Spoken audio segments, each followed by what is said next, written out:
Les invito primero a que tengamos nuevamente una palabra de oración. Padre amado, Señor, yo te ruego, Señor, que tu palabra que en este momento presentamos delante de tu pueblo, así como ha sido presentada a nuestros corazones de una manera ya personal y directa cuando entramos al estudio de tu verdad, Señor, que tu palabra ahora esté llegando y completando el conocimiento en el corazón de tu pueblo aquí reunido, y no solamente completando el conocimiento, Señor, sino también llegando a una intimidad mucho más cercana y real con la persona de nuestro amado Señor y Salvador. Te damos las gracias, Señor, por tu verdad, que en este momento aquí, Señor, abrimos y delante del pueblo de Dios compartimos, Señor, para que ella sea la que transforme nuestras vidas, transforme nuestra iglesia, y todo lo que hagamos, Señor, sea de palabra, sea de acción, sea de pensamiento, y en el servicio aún, Señor, sea hecha o sea hecho todo esto pensando en tu gloria. Te damos las gracias en el nombre de nuestro Señor Jesús. Amén. Bueno, mis amados hermanos, vamos entonces a Marcos capítulo 6. Y vamos a buscar también Juan capítulo 6. Son textos paralelos que nos ayudan en la nomenclatura a recordar dónde está el tema. En Marcos capítulo 6 se enseña la alimentación de los 5,000. Y en Juan capítulo 6 se enseña la alimentación de los 5,000, pero a partir del versículo 25, Jesús da la explicación espiritual del por qué alimentó 5,000, ¿cierto? ¿Cuál fue el propósito? En Marcos vemos la enseñanza para nuestra provisión, digámoslo así, material. Vamos a tratar de terminar con algunas cositas que nos muestran, que nos revelan cómo estaba el corazón de los discípulos en ese momento. Ya hemos hablado algunas, pero en Juan no podemos olvidar que Cristo está enseñando el aspecto espiritual, ¿no? Él está enseñando de muchas formas y lo estamos viendo a través del verso 25 de Juan 6, cuán suficiente es Él. La pregunta que siempre viene, porque la palabra de Dios nos confronta, es preguntarnos, yo me lo estaba preguntando, ¿qué tan suficiente es Cristo para mí? En lo espiritual, obviamente, es lo primero, pero cuán suficiente puede ser Cristo en otras áreas de mi vida. Porque cuando esa suficiencia de Cristo no es real, cuando esa suficiencia en Cristo no está fundamentada en la verdad, cuando esa suficiencia en Cristo no es vivida, entonces fácilmente va a suceder lo que dice en Juan capítulo 6, versículo 65, 66. Desde entonces, cuando él explicó en Juan 6 lo que había o lo que significaba haber alimentado 5,000, dice, desde entonces muchos de sus discípulos volvieron atrás y ya no andaban con él. Porque la suficiencia de Cristo tiene que ver también con la perseverancia, ¿no? Entonces volvemos a la pregunta inicial que hemos estado desarrollando a través del estudio y que esperamos por la gracia de Dios terminar hoy en las ideas correctas. Como no estamos corriendo, hermanos, pues si no terminamos hoy, terminaremos el próximo jueves, no pasa nada. Pero lo importante es entender, comprender en el amor del Señor, la guía o en la enseñanza que el Espíritu nos está dando, qué es lo que el Señor quiere hoy revelar. Recuerde que estamos conociendo el misterio que se llama la iglesia. Vamos a volver, si es este jueves o el próximo, a asuntos de la iglesia local, la iglesia como un cuerpo, ¿no? Volvemos a retomar el tema. Recuerde que estamos tratando una parte de asuntos de la iglesia local. Vamos a ver bautismo, vamos a ver ofrenda, ya vimos liderazgo, ya vimos membresía y estamos viendo la iglesia como un cuerpo, pero paralelamente estamos también estudiando el libro, el evangelio o la carta, el evangelio más bien de San Marcos, mostrando a Cristo como el siervo perfecto, ¿verdad? Entonces, la pregunta que estamos tratando de resolver, por lo menos en el caso personal, es, ¿yo por qué sigo a Jesús? ¿Y qué razones tengo para no volverme atrás? Porque tristemente, como dice en Juan 6, 65, cuando ellos entendieron lo que el Señor exigía de ellos, cuando ellos en verdad cayeron en cuenta qué era lo que el Señor esperaba de ellos, muchos de sus discípulos volvieron atrás. Y él dice más adelante, o en el verso que sigue, en Juan 6:67, cuenten esos deditos en ambos textos, ¿queréis acaso iros también vosotros? Les hace la pregunta el Señor.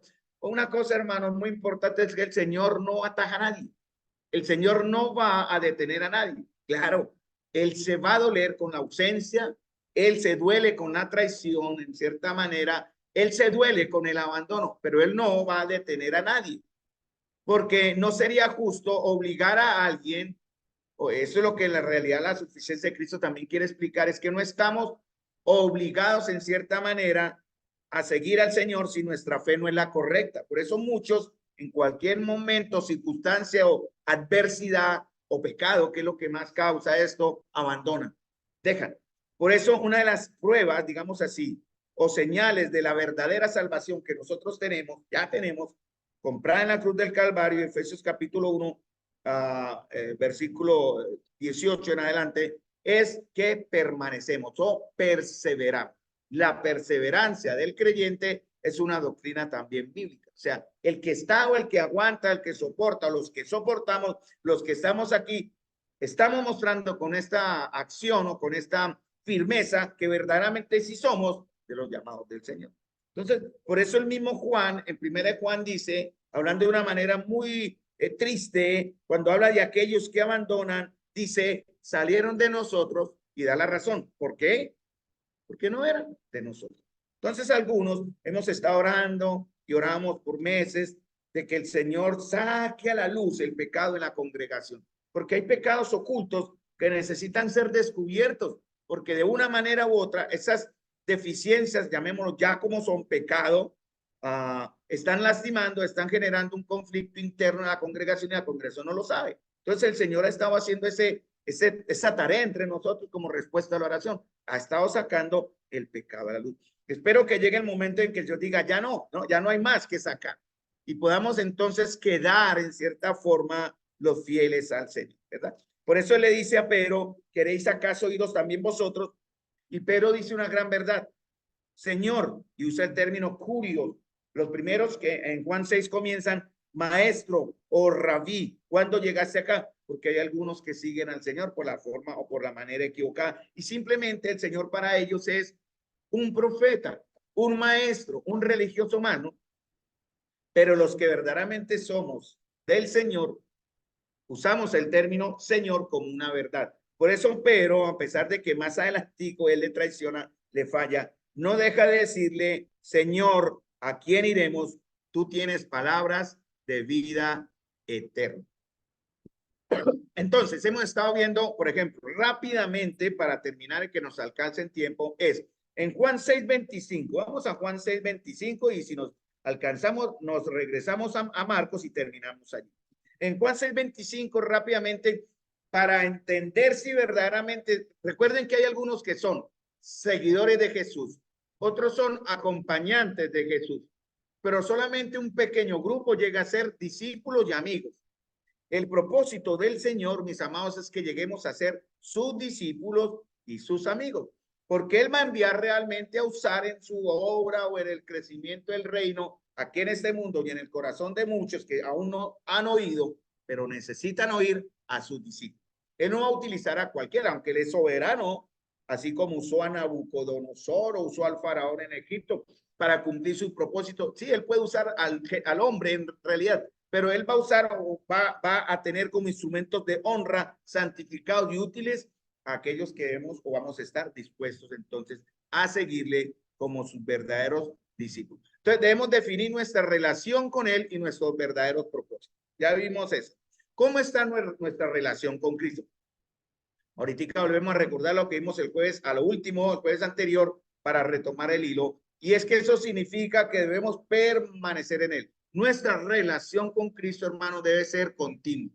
No debe ser una relación esporádica, casual o simplemente cuando yo quiera.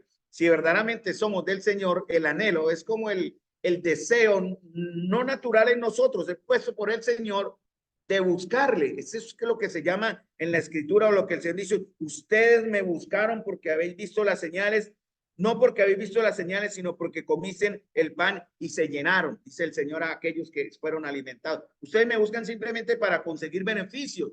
Nosotros, ¿por qué estamos buscando al Señor? Entonces Él dice, trabajad no por la comida que perece, sino por la comida que a vida eterna permanece. Entonces, si seguimos a Jesús, hermanos, no solamente definimos nuestra relación con Él, ¿es el Señor o es el rabí? No, el maestro, nuestro maestro, el profeta, el filósofo, el el ejemplo de buena vida, de vida limpia, de vida ejemplar, como hablar de otros grandes hombres, a pesar de que la historia ha mostrado grandes hombres con buen carácter y buen ejemplo, pero no son Dios humanado. Y obviamente esos hombres dieron un leve ejemplo de lo que Cristo ahora está hoy mostrando que es Él, ¿no? ¿Quién es Él?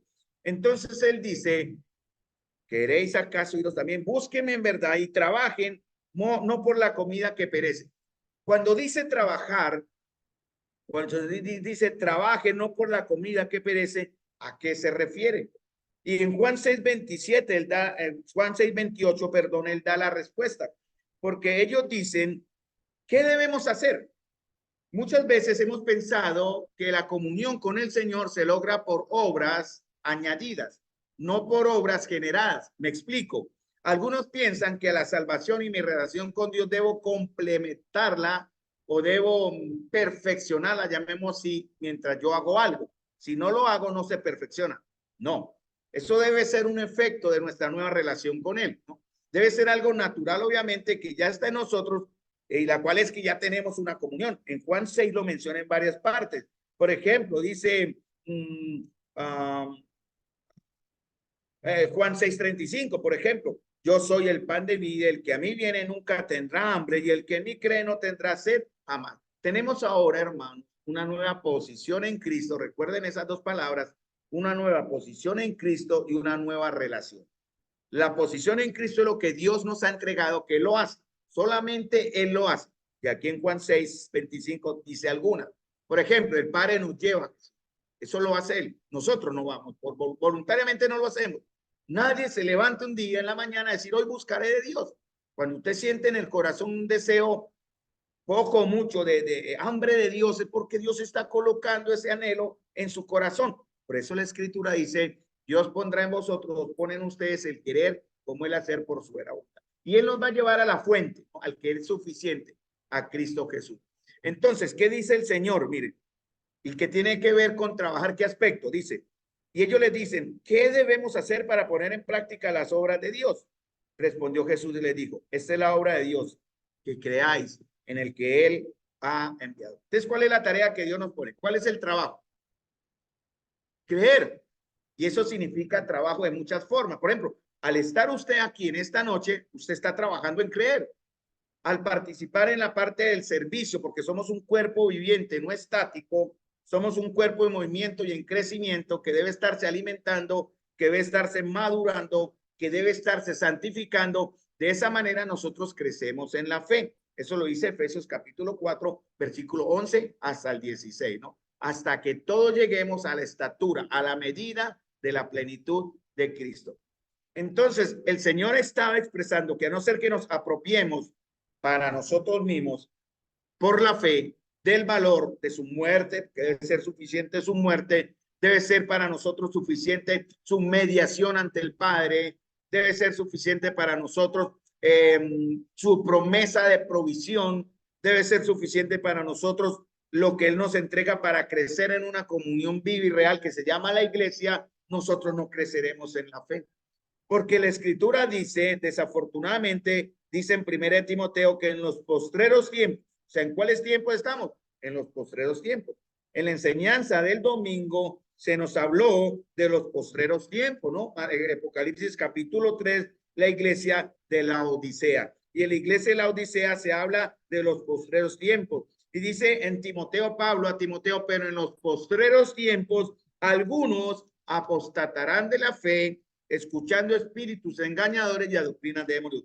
Hay muchos en el pueblo de Dios para los cuales Cristo no será suficiente. Su verdad no será un total. Y por eso buscan otros maestros que endulzarán su oído y engañándole les llevarán de acuerdo a sus propios deseos y concupiscencias o malos propósitos.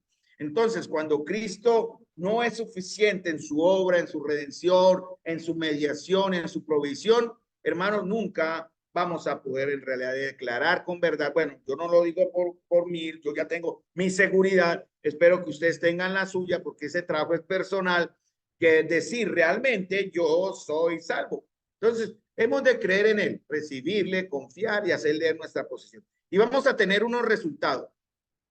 vamos a tener unos resultados. Por ejemplo, vamos a entender que la suficiencia de Cristo es una fuente inagotable. Mire, en Juan 6, 30 al 35, el Señor lo enseña. Dice, ¿qué obra hace? Dice en el verso 30, nuestros padres comieron el maná en el desierto, como está escrito, pan del cielo les dio a comer. Y el Señor les dice, de cierto digo, no les dio Moisés el pan del cielo, más mi Padre os da el verdadero pan del cielo. Porque el pan de Dios es aquel que descendió del cielo y da vida al mundo. Y ellos le dijeron, Señor, danos siempre este pan. Porque él está usando el ejemplo del maná que hacían los judíos, el pueblo, cada viernes antes del sábado. Ellos salían cuando el Señor les proveyó el maná, ellos salían a buscar el maná y cada uno recogía de acuerdo a lo que necesitaba. El que recogía mucho, pues no le alcanzaba y eso no se mantenía, se perdía, se desperdiciaba en cierta manera, eso lo dice la escritura. Pero ese pan se acababa, ellos tenían que constantemente ir a buscarlo. Bueno, aquí el Señor nos muestra, nos habla y Él revela que Él es más que suficiente para ser el verdadero, o porque Él es el verdadero pan del cielo. Por eso lo dice en el verso 35. Miren, yo soy. Él utiliza aquí otro yo soy. ¿Cuántos yo soy hay en Juan? En el libro de Juan hay varias revelaciones, manifestaciones de Dios donde Él declara el yo soy. Por ejemplo, yo soy el pan de vida, yo soy la resurrección de vida, yo soy la luz, yo soy la puerta, yo soy el buen pastor, yo soy el camino, la verdad y la vida, yo soy la vida verdadera. Él está declarándole ahí al pueblo y a nosotros mismos, yo soy. El nombre yo soy es el nombre divino. Y al decir yo soy quiere decir Él es la respuesta a nuestras necesidades y su insuficiencias. Por eso vamos a ver un resultado cuando crecemos en la fe y es que encontramos en Él fuente inagotable. Como dije al principio, Filipenses 4:19, mi Dios pues suplirá todo lo que os falta, ¿verdad? También vamos a entender que en la suficiencia de Cristo, dice Juan 6:37 al 39, miren lo que dice ahí, vamos a tener una seguridad, ¿cierto? Una seguridad y una posición permanente. Miren lo que dicen los versos 37, todo lo que el Padre me da, o sea, Dios le entrega a Cristo un don o algo precioso, llamémoslo así. Ahora somos preciosos, antes no. Pero Él le entrega a Cristo algo que estaba destruido en completa oscuridad y perdición. Él entrega por eso Él tiene compasión. En Marcos dice que Él tuvo compasión porque el pueblo era como ovejas que no tienen pastor. Y en Mateo capítulo 9, esa palabra compasión que eran desamparadas y abandonadas significa eso, aquellos que están destruidos por el pecado, como el ser agónico que en su último respiro o búsqueda de aire quiere aferrarse a la vida. Eran como las personas que están destruidas o despedazadas por los efectos del pecado. Entonces el Dios coge lo necio, lo vil del mundo, lo destruido del mundo y se lo entrega a Cristo. Y miren lo que pasa. Todo lo que el Padre me da, hay un efecto, ¿no? Que dice, vendrá a mí. Si usted está en Cristo, es porque el Padre le llevó. Es algo escritural, si algunos lo quieran minimizar. Es la obra de Dios en nosotros, hermanos. Dice, y el que a mí viene, que dice, no le he hecho fuera. Eso es seguridad, ¿cierto? Dice, he descendido del cielo no para hacer mi voluntad, sino la voluntad del que me envió. Porque el aspecto de la salvación, hermano, no fue un plan B en el plan de Dios como, ¿y ahora qué hago? El hombre me falló. No, él sabía que el hombre fallaría. Por eso él no obliga a nadie, él permite que la voluntad del hombre actúe. Porque en el día del juicio nadie podrá decirle, yo no supe, no pude, usted me obligó. Él no obligará a nadie, ¿no? Y cada cual se condena de acuerdo a su conciencia, lo que hemos visto en las enseñanzas del hermano David en Romanos 2, creo que en Romanos 2, cuando de acuerdo a nuestra conciencia seremos también juzgados, ¿no? Y el Señor algún día, cuando estemos frente, nosotros ya no, pero el hombre pecador esté frente a Él, será condenado por haber rechazado conscientemente la provisión de Dios, demostrando así verdaderamente que Él no era de los que Él anticipadamente llama o identifica como escogidos o predestinados para alcanzar salvación. Dice, y esta es la voluntad del Padre que me envió, que de todo lo que me diere, ¿Qué más dice? Aparte que no lo nos echa fuera, el que dice, no pierda yo nada, sino que lo resuciten en el día posterior. Por eso Cristo es suficiente, hermano. Él dice en Juan 14:6, yo soy el camino, otro de los yo soy, la verdad y la vida. Nadie, absolutamente nadie viene al Padre si no es por Cristo. Usted puede tal vez querer venir al Padre por la iglesia, se equivoca, va a fallar, se va como estrellar con la realidad en el día en que el Señor juzgue las intenciones del corazón. Usted puede venir a la iglesia porque mi padre viene o mis padres vienen. Es beneficioso o traer a los hijos para que reciban la verdad. Pero ellos si piensan que van a alcanzar o van a llegar al Padre por medio de sus padres, pues también se equivocan. Juan capítulo 1, versículo 12, es muy conocido ese verso. Mas a todos los que le recibieron, a los que creen en su nombre, les dio el derecho o la potestad de ser hechos hijos de Dios. Entonces, el Señor en verdad quiere de esta manera mostrarnos que tenemos en él seguridad. La suficiencia de Cristo, como dijimos, ya tiene que ver con creer. Ya lo vimos en los versos 27 y 28, ¿verdad? Creer, crecer en el creer. Dice Juan 6:54, adelantémonos un poquito, y Juan 6:54 dice el Señor, el que come mi carne y bebe mi sangre tiene vida eterna.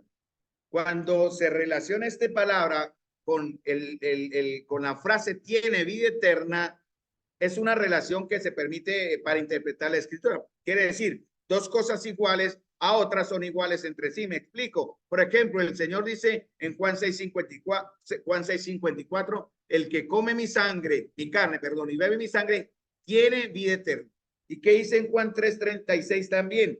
El que cree en el Hijo tiene la vida eterna. En Juan 5:24, el que oye mi palabra y cree en el que me envió, tiene vida eterna. En Juan 6:47 lo menciona también, el que cree en mí tiene vida eterna. Entonces, beber la sangre y comer la carne no era un acto como eran acusados los discípulos y los creyentes en los primeros tiempos de la iglesia, que eran caníbales, que se reunían a escondidas en las catacumbas para ofrecer sacrificios humanos a dioses extraños, porque ellos no entendían la verdad de por qué la iglesia se reunía para celebrar en la comunión de los santos este acto simbólico en el cual ellos demostraban así que estaban o habían bebido la sangre de Cristo y comido su carne al creer en él. Por eso dice, tienen vida eterna. Comer su carne y beber su sangre es creer en él. Otro punto, entendemos que seguimos a Jesús por voluntad del Padre, ya lo dije, ¿no? Estamos en realidad cumpliendo uno de los planes de Dios, porque el Señor sabe, Él conoce todas las cosas, ¿cierto? Él entiende todo desde el principio, para Él no existe el tiempo, Él es el mismo ayer, hoy y por siempre. Y Él en su presencia, en su anticipado conocimiento, ya sabía quiénes recibirían la verdad. Pero Él no sería justo si no la presenta.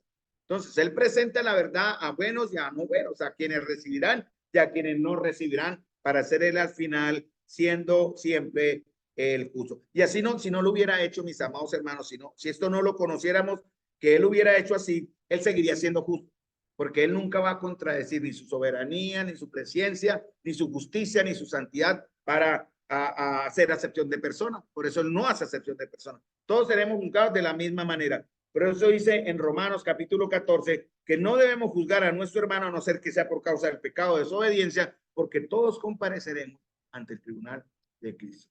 Miren lo que dice en Juan 6:44. Estamos avanzando porque, miren, seguimos a Jesús porque hemos sido llevados por él a Cristo, por el Padre a Cristo. Y miren lo que dice en Juan 6:51 al 58. Ninguno puede venir a mí, perdón, 44-46, me adelanté. Ninguno puede venir a mí si el Padre que me envió no le trajera. Así que todo aquel que oyó al Padre y aprendió de él, viene a mí. Entonces hay tres acciones acá, tres como verbos, ¿no? ¿Cuáles son? El primero, oír al Padre. El segundo, aprender del Padre. Y el tercero, ir a Cristo. Usted tiene que analizar si en verdad lo ha hecho. Si en alguno de estos tres ha fallado, tiene que revisar su fe, ¿no? Dice, no que alguno haya visto al Padre, sino aquel que vino de Dios, este ha visto al Padre. Entonces dice en Juan 6:51 y al 58, que es lo que sigue acá, que está hablando de que quien es traído al Padre va a perseverar. Ahí es donde viene la doctrina de la enseñanza de la perseverancia. Está ahí. ¿Vienen las pruebas? Sí. ¿Va a haber desánimo? Claro. ¿Va a haber dolor? Sí.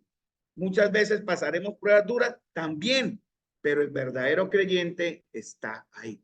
Está ahí en la comunión, está ahí en la obediencia, está aprendiendo, no se rinde, no se vuelve atrás, no coge el pecado como una excusa para hacer lo que le da la gana o para esperar que en la iglesia lo apapachurren con el amor, como muchas iglesias hacen, ¿no? Que apapachurran con el amor, pero no hablan del pecado. Entonces los miembros, ¿qué hacen? Se engañan. Y los miembros van a decir, aquí me reciben tal como soy. Y puede usted venir con una vida oscura, pecaminosa y sin arrepentimiento. Y cree usted que con eso ya, al estar en una congregación donde es puro amor y puro cariño, pero no hay convicción, no hay juicio por el pecado, hay un engaño ahí que lo lleva a usted a condenarse.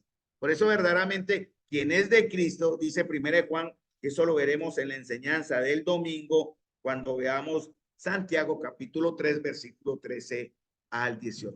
Corresponde la enseñanza este domingo, mientras vamos organizando los maestros que vendrán, como el hermano Jorge Pinzón, como el hermano David que sigue también, u otros más.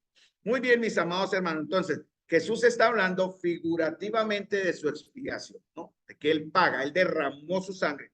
Por eso él dice, yo soy el pan de vida, yo soy la resurrección, yo soy la luz, yo soy la puerta, yo soy el buen pastor, yo soy la verdad, el camino, la verdad y la vida, yo soy la vid verdadera. Vamos a Juan capítulo 15, porque hablar de la vid, miren lo que dice Juan 6:56.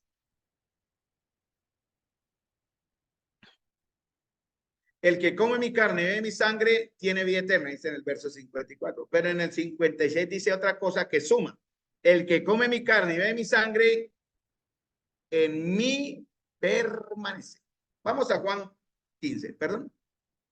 Y yo en él, exacto. Miren bien, gracias, querido. Permanecemos en él y él permanece en nosotros. Y Juan capítulo 15, porque hay una estrecha relación entre él y los que creemos, ¿cierto? Siempre va a haber una perfecta unión, ¿no? En la iglesia, por ejemplo, él es la cabeza de la iglesia, ¿sí? Amén. Es el pastor, es el anciano, son los pseudoprofetas, son los pseudos apóstoles. No, él es la cabeza de la iglesia y la cabeza da vida al cuerpo, manda al cuerpo, dirige al cuerpo, ¿no? Coordina el cuerpo. Él es el Señor, en Colosenses lo menciona, el Señor de la iglesia. Y por eso debe haber una perfecta permanencia en él. Miren, hermanos, ¿por qué usted y yo puedo saber si verdaderamente estoy siguiendo a Jesús y si verdaderamente no me voy a volver atrás? ¿Cómo hago para no volverme atrás? Para no renunciar. Leía la historia de un predicador famoso, un predicador que acompañó a Billy Graham por muchos años. Y este hombre fue compañero de Billy Graham por años en el ministerio. Eran compañeros en las cruzadas evangelísticas. Pero algo pasó en la vida de este hombre. Y este hombre, después de haber enseñado a multitudes, hermanos, a miles, junto con Billy Graham, empezó a cuestionar su fe. Y al empezar a cuestionar su fe, empezó a dudar de la obra de Dios en el corazón de las personas. Resumiendo la historia, este hombre negó al Señor después de haber sido un compañero de milicia con Billy Graham por años, en los años entre 40 y 50, y él comienza a cuestionar su fe, comienza a dudar de Dios y termina por declararse primero gnóstico y por último ateo. Él murió hace como 30 años, ya murió, y murió de una manera pues realmente triste y dolorosa, ¿no? Cuenta la historia cómo fue que él al morir pues murió con desesperanza, ¿no? Murió sin ninguna clase de seguridad. ¿Por qué? Porque él no buscó, algo pasó en este hombre, a pesar de que le habló la verdad del evangelio a millones, donde yo creo que la razón está en lo que dice Juan capítulo 15, ¿no? Quien es traído al Padre lleva fruto. Él no permaneció. Lo pongo como ejemplo porque fue el que me vino a la mente porque el Señor me la trae. pero también podemos poner nuestras mentes, nosotros mismos ahí. Quien es traído por el Padre lleva fruto. ¿Cómo sabemos que no vamos a volver atrás y que permanecemos en él? ¿Cómo sabemos en verdad que Cristo es suficiente para nosotros? Porque vamos a permanecer en él, y al permanecer en él, ¿qué dice la verdad? Llevamos fruto. Juan 15:4. Permaneced en mí y yo en vosotros. Como el pámpano no puede llevar fruto por sí mismo si no permanece en la vida. Entonces, la primera tarea es permanecer, es estar ahí. Permanecer tiene que ver con ser injertado. En este caso, fuimos injertados en la vid.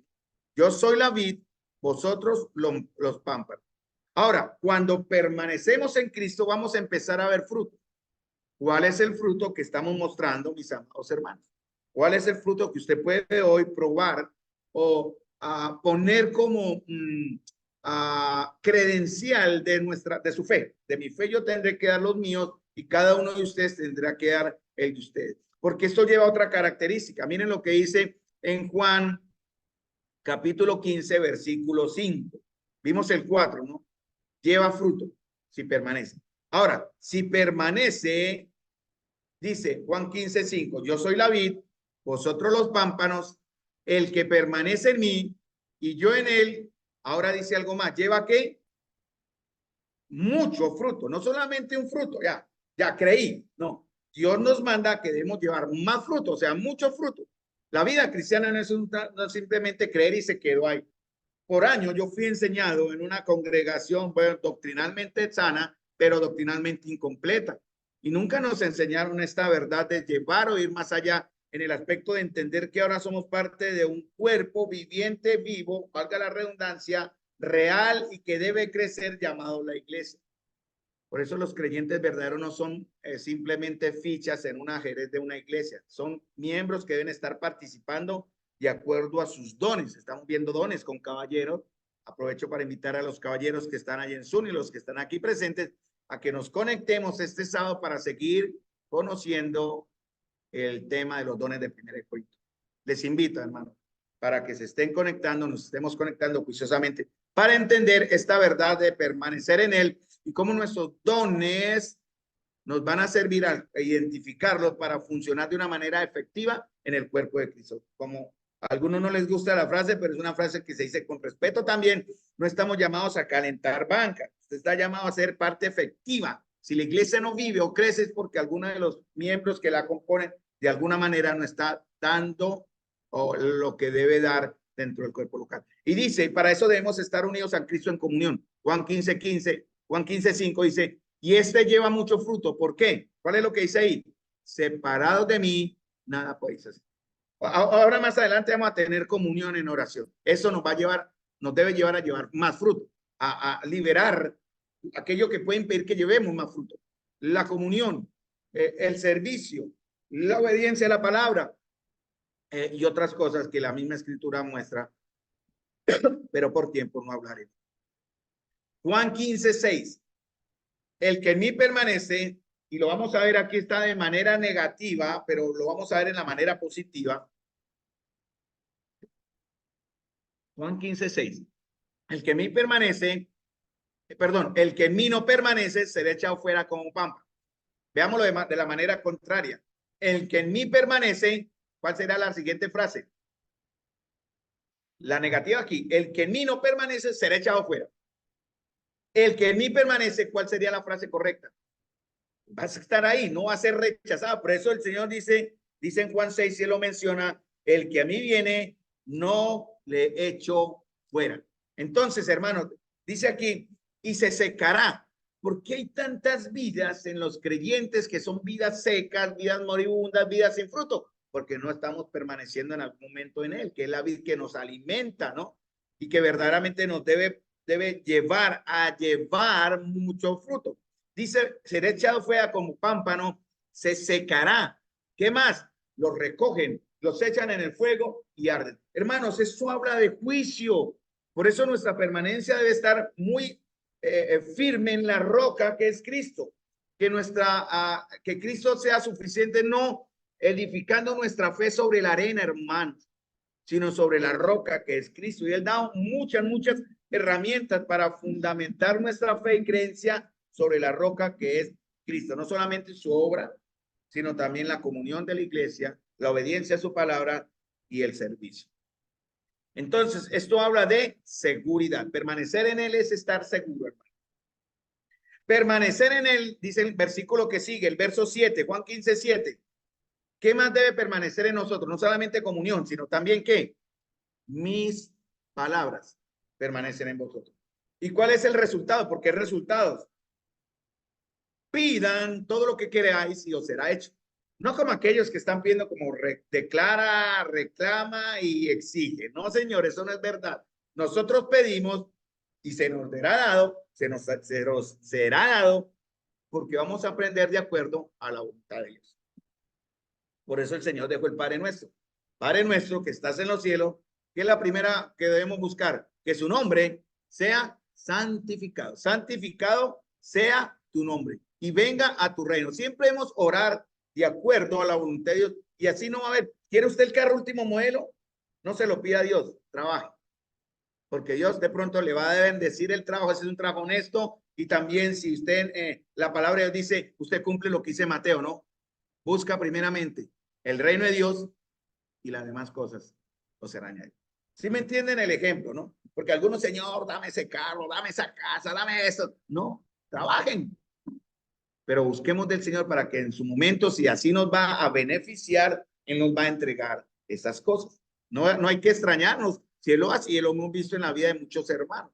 Pero la característica principal es que todos debemos permanecer en su palabra, permanecer en Él, llevar así mucho fruto. Dice Juan 15, 9. Juan 15, 9. 9 y 10, ¿no? Como el Padre me ha amado a mí, así también yo os he amado, permaneced en mi amor. Entonces, no debemos permanecer en Él para llevar más fruto. Al permanecer en Él tenemos seguridad. Al permanecer en su palabra también tenemos respuesta. Y al permanecer en Él se ve en dos aspectos. Dos aspectos que tienen que ver, dice, en el verso 9, creo que es ese, porque aquí no los tengo detallados. Como el Padre me ha amado, así también yo os he amado. Permaneced en mi amor. Y da la otra, que tiene que ver con la obediencia. Si guardareis mis mandamientos, permaneceréis en mi amor. Entonces, dos aspectos.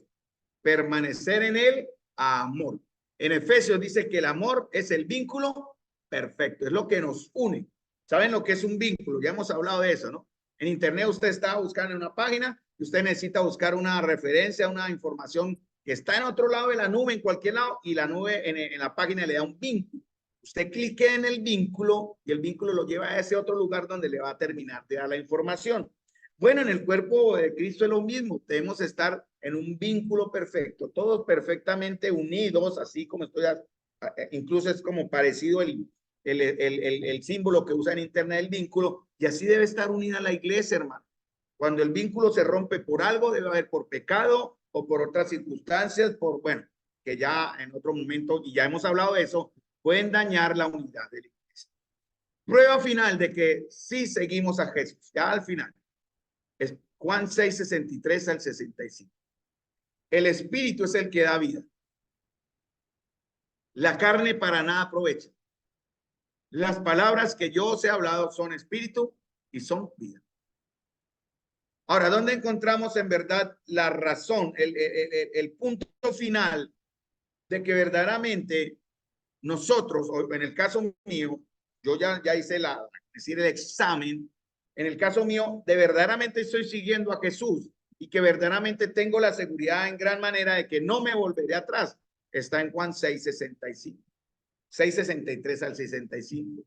Las palabras que yo os he hablado son espíritu y son vida.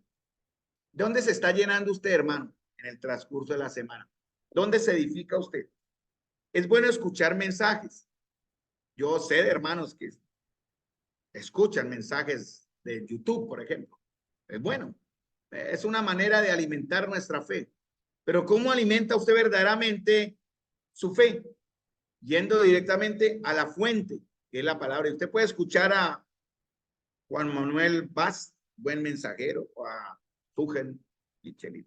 Pablo, David, Santoyo, Carlos Alberto, cuando sube al página. A lo que sea, hermano, pero eso no sirve. Hay que ir a la fuente, hermanos. Las palabras que yo os he hablado son espíritu y sentida. Pero también, pregúntese, porque, o no, pero hay algunos de vosotros que no creen. Porque Jesús sabía, dice, desde el principio, quiénes eran los que no creían y quién le había de entregar. Y triste es que el Señor ya nos conoce. Espero que en el grupo, los que estamos hoy acá, más los que están allá en Zoom, juiciosamente conectados, no esté alguien que cumpla estas condiciones, que sea uno que no cree y uno que al final le entregará. ¿Cómo es posible entregar a Cristo? Sí, cuando le negamos.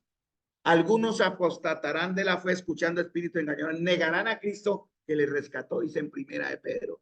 Hermanos, debemos fundamentarnos en nuestra fe, hermanos, para que no seamos de aquellos que no creen, sino los que creen. Eso lo debemos mostrar.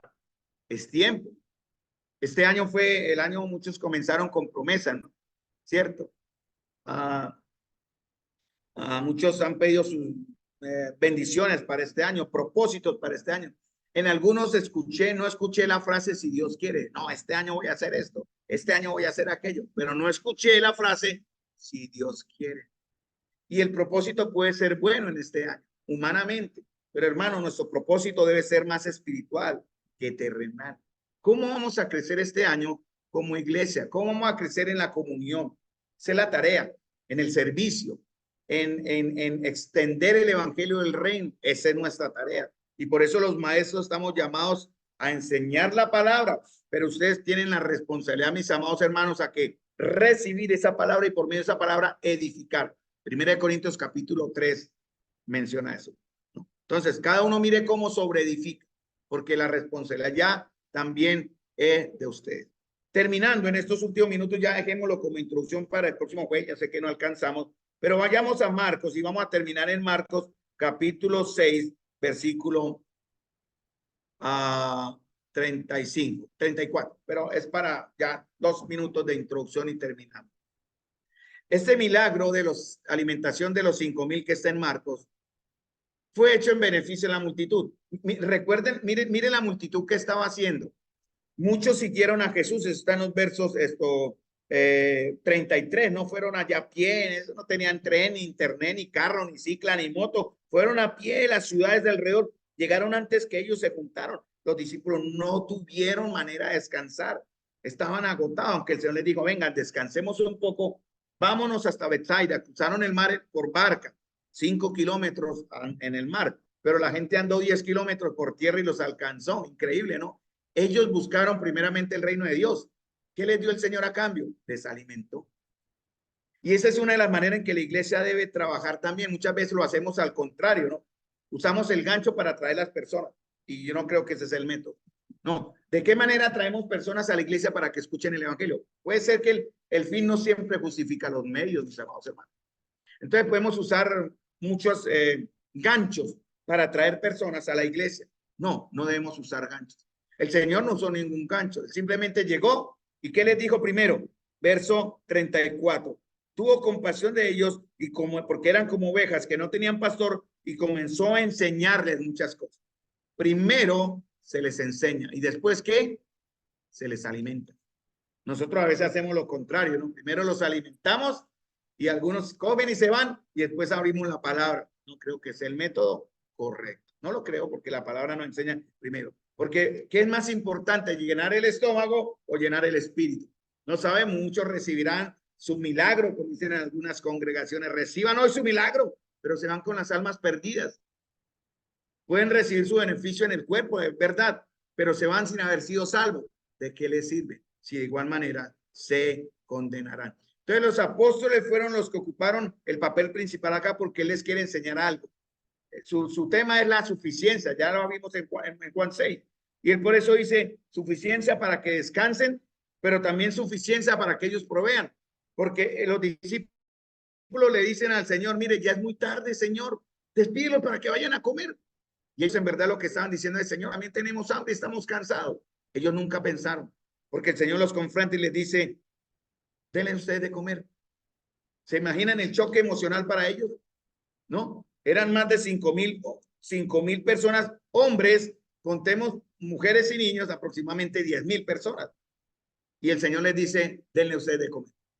¿Qué pasaría si el Señor estuviese acá y nos dijera a nosotros, Santa María, denle de comer? ¿Cuál sería nuestra reacción? La misma reacción de los discípulos. Los discípulos habían hecho milagros en el nombre del Señor y la autoridad de su palabra. ¿Cierto? Dicen en Marcos 6:13, y echaban fuera demonios y ungían con aceite enfermos y los sanaban. Increíble.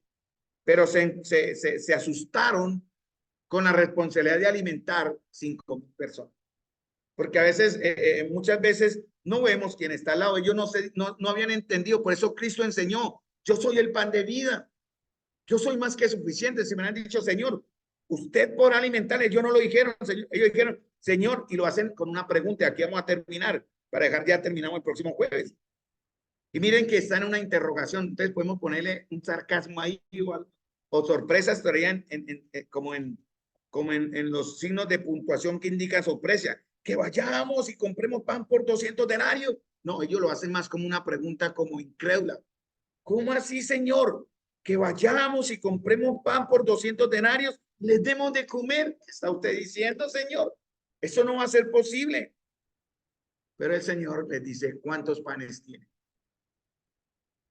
Ahí donde yo estoy aplicando, porque yo estos últimos meses, desde que comenzamos, ya llevamos casi un mes con Marcos 6, esta parte, he cambiado mi concepto de pedirle al Señor, Señor, usted sabe lo que necesito. Claro, yo le pido, no digamos que no le pidamos, pero Señor, me pasó hace casi un mes ya con algunas situaciones con el carro, donde no tenía suficiente para cubrir los gastos. Pero yo le dije al Señor, Señor, solo tengo 5 panes y 2 peces. No tengo más. ¿Y saben qué hizo el Señor, hermanos? El Señor me respondió. Me dio lo que yo no tenía en ese momento. Me dio la manera de suplir mi necesidad para unos arreglos del carro. Porque solo tenía 5 panes y 2 peces. Y Él los multiplicó, ¿cierto? Como cuando Daniel hizo el arroz, él calculó para tantas personas y abundó, ¿no? Él hizo un cálculo matemático, hacemos las porciones, pero abunda. Hay cosas que nosotros a veces no entendemos. Si ustedes podrán dar testimonio en sus vidas de cómo el Señor ha multiplicado cosas en sus vidas o en nuestras vidas y no lo entendemos. A mí me ha pasado muchas veces de qué manera el Señor no he entendido. Con hermanos habíamos hablado de ese tema muchas veces cuando vienen obligaciones y hay que cubrir, hay que pagarlas y de un momento a otro el Señor responde y provee y uno queda como plomo, ¿cómo así? Bueno, el Señor bendice y también Él es fiel con los que confiamos en Él. Porque el Señor con eso quiere enseñarnos los principios fundamentales a nosotros como sus discípulos de cara al ministerio y lo que se va a seguir considerando más adelante. Entonces, mis amados hermanos, sé que no alcancé, pero como estamos corriendo, de igual manera, si el Señor viene, tendremos la eternidad para aprender. Pero hermanos amados, lo importante es que hagamos en nosotros esta verdad real. ¿Qué tan suficiente es Cristo para nosotros? Vamos a terminar con una palabra de oración.